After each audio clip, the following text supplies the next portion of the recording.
Bismillahirrahmanirrahim. Assalamualaikum warahmatullahi wabarakatuh. Saudara, dengan saya Edi Mulyadi dari FNN, Forum News Network. Saudara, kemarin kita disuguhi berita penangkapan Munarman Esa, mantan Sekretaris Umum Front Pembela Islam. Dan yang menangkap adalah Detasemen Khusus Densus 88 Anti Teror. Wah, luar biasa, dahsyat. Adegan dalam video yang beredar, video sangat pendek, cuma beberapa detik saja, itu cukup dramatis. Di ruang tamunya ada beberapa polisi berseragam dan tidak pakai seragam. Polisinya pun berseragam itu maksudnya berpakaian hitam-hitam gitu ya, dengan lengkap lah gitu. Memang menyeret gitu ya di bawah, dan ketika pas dekat pintu keluar ada kamera lebih jelas. Munarman bilang, saya pakai sandal dulu, tidak usah, kalau nggak salah begitu ya. Jadi sampai pakai sandal pun tidak boleh. Dan yang dramatis lagi adalah ketika turun dari mobil di Polda Metro Jaya, Munarman ditutup matanya dengan kain hitam. Tidak bisa tidak bahwa perlakuan seperti ini adalah perlakuan yang biasa dilakukan terhadap para orang-orang yang diduga sebagai teroris. Dan karena penangkapan juga dilakukan oleh Densus 88 Anti Teror, ya sudah clear, sudah apa ya, bukan clear lagi, sudah jelas ya memang bahwa Munarman dipandang oleh penguasa sebagai teroris. Itulah sebabnya Densus 88 Anti Teror yang turun langsung. Nah, ini ada berita lagi dari Satu Indonesia News Network. Pengamat heran Munarman dituduh teroris. Nah, ini kan. Pengamat heran Munarman dituduh sebagai teroris. Nah, siapa pengamat? Pengamat ini adalah Al-Haidar. Al-Haidar tahu ya, pokoknya kalau Anda suka ikuti berita soal teroris, segala macam, nama Al-Haidar hampir selalu muncul. Karena dia adalah pengamat teroris dan juga konon katanya mantan teroris yang tergabung dalam NII, DITII lah gitu, NII, Negara Islam Indonesia ya. Dari laki-laki ini berasal dari Aceh yang juga kita ketahui sebagai pengajar antropologi di Universitas Malikus Saleh Aceh. Saya bacakan saja. Pengamat teroris Al-Haidar mengaku heran dengan penangkapan mantan Sekretaris Umum Front Pembela Islam Munarman dengan tuduhan terorisme. Dengan tuduhan terlibat terorisme, ia pun belum bisa memberi keterangan karena tak punya bahan yang bisa disampaikan. Karena selama ini informasi apapun tentang teroris, Al-Haidar relatif lebih mudah memperolehnya. Karena selama ini apapun informasi tentang teroris, Al-Haidar relatif mudah memperolehnya. Tapi pada kasus Munarman, berita ini menulis bahwa dia belum bisa memberikan keterangan apa-apa karena dia masih belum punya informasi yang memadai. Oke? Saya bingung mau komentar apa karena saya heran kenapa Munarman ditangkap dengan tuduhan teroris. Ini tidak ada dalam kajian dan informasi yang kami terima, yang kami olah selama ini, kata Al-Haidar menjawab Satu Indonesia News Network SNN Selasa 27 April sore. Jadi ini kayaknya wartawan SNN ini segera menghubungi Haidar begitu ada berita Munarman ditangkap oleh Densus Anti Teror 88 Anti Teror. Jadi bayangkan seorang ahli terorisme, pengamat terorisme, bahkan mantan pelaku bagian dari teroris mengaku tidak memperoleh informasi. Ini tidak ada dalam kajian dan informasi yang kami olah selama ini. Selama ini kalimatnya. Ya dalam logika awam saya, lagi-lagi sebagai awam, saya berpikir kalau orang seperti Al-Haidar saja tidak menemukan informasi siapa sebenarnya Munarman dalam arti teroris atau bukan,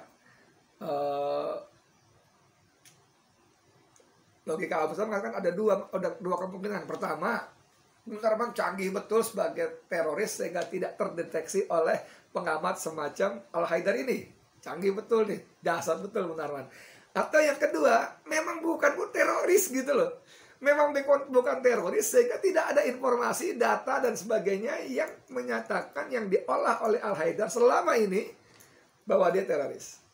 Seperti saya kalau kutip pendapat mantan kepala BAI Sulaiman Boponto mengatakan dia 15 tahun di dunia teroris dan terakhir intelijen maksud saya, dan terakhir jabatannya sebagai kepala BAIS Badan Intelijen Strategis itu tidak menemukan data, bukti, fakta bahwa FPI adalah organisasi teroris yang sempat akhirnya di sekretaris umumi.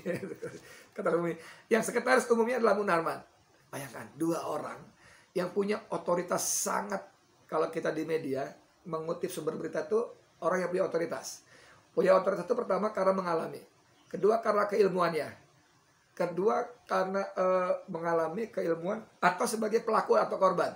Itu orang yang punya otoritas untuk jadi sumber berita. Nah, Al-Haidar atau Sulaiman Boponto jelas punya otoritas karena dia kepakarannya, ilmunya terlibat dalam dunia yang digelutinya. Dan dua-duanya mengatakan FPI bukan organisasi teroris, dan Al-Haidar mengatakan dia tidak menemukan informasi yang selama ini diolah tentang Munarman yang teroris tadi. Dalam setiap aksi terorisme di Indonesia, Al-Haidar kerap memberikan informasi yang valid. Tak sekedar mengetahui detail informasi di balik insiden aksi teroris, bahkan aksi yang belum terjadi pun Al-Haidar dapat mengetahuinya. Dasar nggak Al-Haidar? Bahkan informasi yang belum terjadi pun Al-Haidar bisa memberikan informasinya, bisa mengetahuinya. Ini mungkin karena dia intens, karena dia juga mantan teroris barangkali ya, karena dia memang melakukan penelitian yang sungguh-sungguh dengan dalam hal dunia ini sehingga dia bisa membaca data-data, kecenderungan-kecenderungan segala macam sehingga dia bisa perkirakan akan seperti ini berikutnya gitulah. Kami melakukan kajian, bertukar informasi sehingga mendapatkan info itu. Tapi kalau soal Munarman tidak ada. Makanya saya heran kalau Munarman dituduh teroris, tegas Al-Haidar. Ia berkali-kali menyatakan bahwa FPI tidak terlibat terorisme. Bahkan ia tahu benar Habib Rizik Syihab sangat anti dengan gerakan-gerakan teroris. Kan bisa kita lihat dari ceramah-ceramah beliau.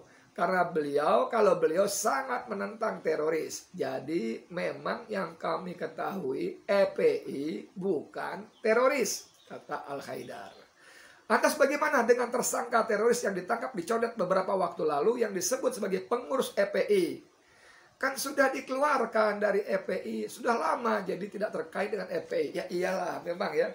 Jangankan sudah dikeluarkan jadi organisasinya tidak ada sangkut paut lagi. Kalau saya mantan jebolan SMA Anu gitu ya, apalagi tahun berapa gitu, sudah aki-aki bener nih ya, SMA Negeri Anu misalnya, kemudian saya mohon maaf nauzubillah bin zalik melakukan kriminalisasi, kan tidak bisa dikaitkan Edi itu loh yang tamatan SMA Anu jadi SMA Anu tuh begini-begini, kan nggak boleh, nggak mungkin. Logika yang jungkir balik ini katanya kan sudah lama dikeluarkan, jadi tidak terkait, kata Al-Haidar, tidak terkait dengan FPI. Saudara, gimana jadinya? Kita masih menunggu nih ya, karena hari ini juga masih ada sidang Habib Rizik Syihab, masih masalah yang sama di Pengadilan Negeri Jakarta Timur. Tapi pada saat yang sama kita juga tahu bahwa Asosiasi Ahli Hukum Pidana sudah menyatakan bahwa penangkapan Munarman itu melanggar Undang-Undang KUHP, melanggar hak asasi manusia hak asasi Munarman gitu kan. Dan itu sebabnya Asosiasi Ahli Hukum Pidana yang diketahui oleh Dr. Muhammad Taufik dan Sekretaris Jenderal Dr. Abdul Khair Ramadan SHMA itu minta polisi segera membebaskan. Bahkan dia juga minta ada upaya-upaya penggiringan opini melalui informasi yang tidak benar, yang bohong, yang tidak lengkap atau berkelebihan sesuai Undang-Undang ITE itu, yang sengaja disebarkan untuk menstigma, penggiring opini bahwa Munarman adalah teroris. Dan pada poin pernyataannya, Asosiasi Ahli Hukum Pidana juga minta agar polisi melakukan tindakan berupa penyelidikan dan penyidikan terhadap pelakunya, pelaku penyebar informasi ini. Ya kalau mau gampang banget, tolong tinggal buka filenya, ketahuan siapa yang ngomong selama ini kan.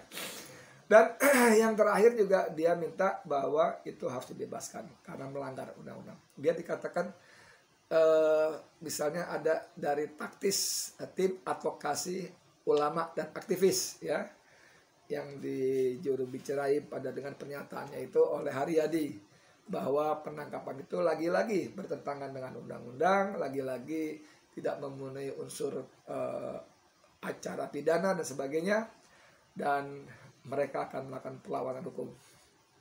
Kita tunggu bagaimana kesudahannya, tapi memang kita berharap bahwa lagi-lagi keadilan akan terungkap, terkuat, keadilan akan tegak, kezaliman akan tumbang, dan kita serahkan kepada Allah sambil terus berusaha dengan sungguh-sungguh.